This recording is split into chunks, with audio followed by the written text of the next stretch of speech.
So for those of you who have been waiting for my brand new album called Knees Down, it's out right now. It's on my website, naturalglambodybuilding.com, so make sure you check it out. It's got some pretty good beats in there, and the Knees Down song that I was working on, nobody's even heard it yet. I haven't even used that whole song. That's been revised several times. So you haven't even heard it yet. It is on my website, so make sure you check it out. So yeah, get the album. That's my point. I don't know how to do these freaking commercials, honestly. And now there's wind hitting me. That's the nice part about the wind. It usually knows to hit you when you're wet. It's almost like there's this perfect synergy between wind and rain, and it's like it's a 2 punches to the nuts. That's usually what it is, just 1, 2, you know, just bang, bang. That's probably the disadvantage of being natural. Your nuts are big target for weather, Mother Nature. She just goes, dang, take that. How dare you film a video out in the rain? Mother Nature can be a... Train the muscles, not the joints.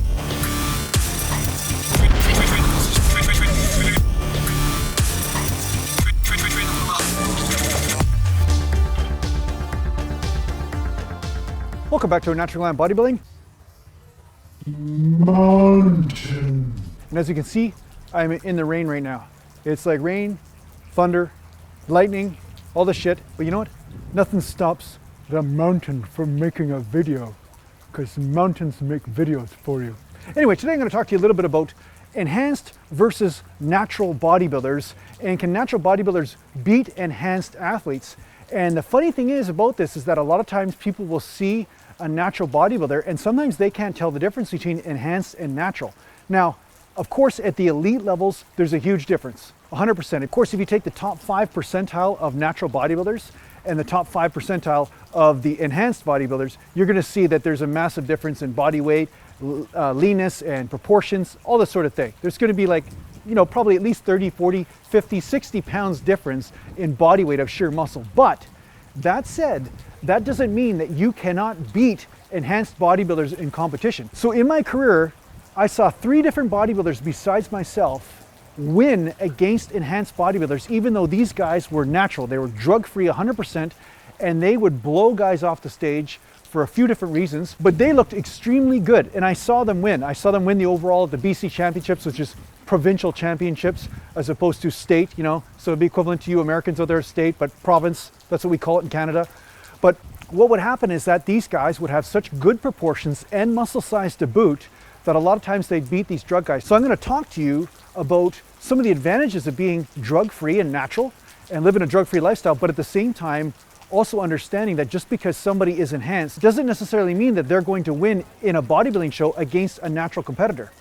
Now, one of the things that I've noticed with natural bodybuilders is that as they develop their physique, there tends to be more balance involved. There tends to be more symmetry that naturally develops over time.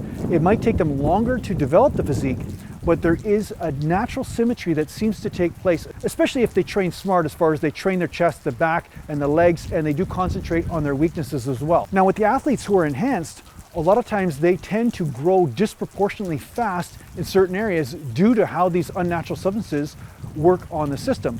They're basically almost victimized by their hormones, right? So sometimes they'll grow big traps and big this and that, whatever, but they're not necessarily growing in a balanced sort of way. So a lot of times, especially at the provincial level or at the novice level, they tend to look disproportionate as far as certain body parts are just out of whack, right? Huge traps, huge biceps, but then no legs and no back development, right? So this happens a lot of times when you see this. The other thing is that when you're a natural bodybuilder, you only have a few variables to work with. Your diet and your exercise, your sleep.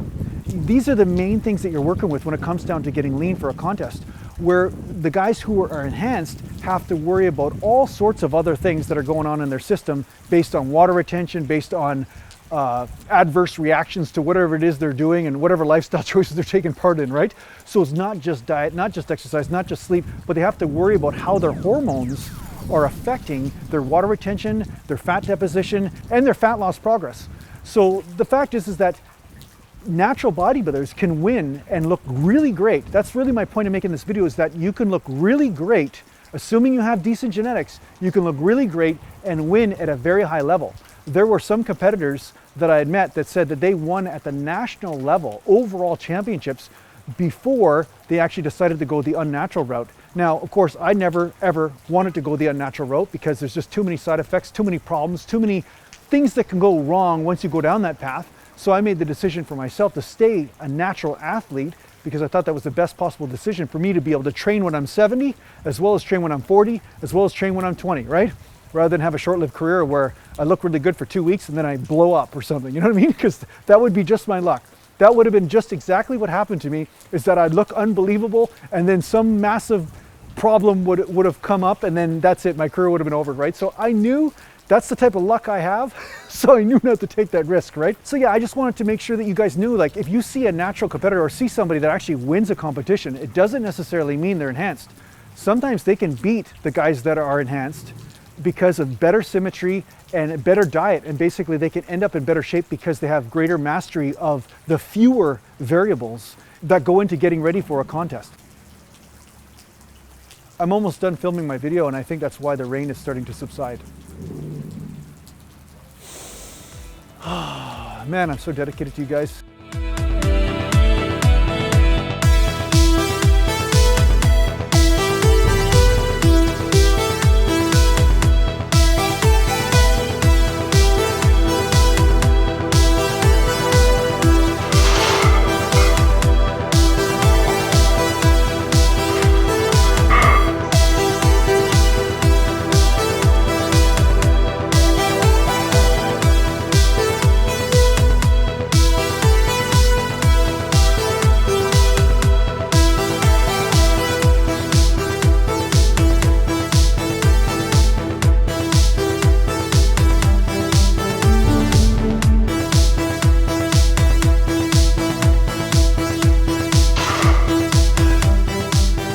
So I hope this helps out in your training. Thanks a lot for watching. If you need to get a hold of me, just go to naturalgalantbodybuilding.com, and thanks to the Patreon supporters, and take care for now. Mountain is stronger than the rain. But fuck, I'm cold. I'm going home. ¡Que la 100! ¡Que la 100!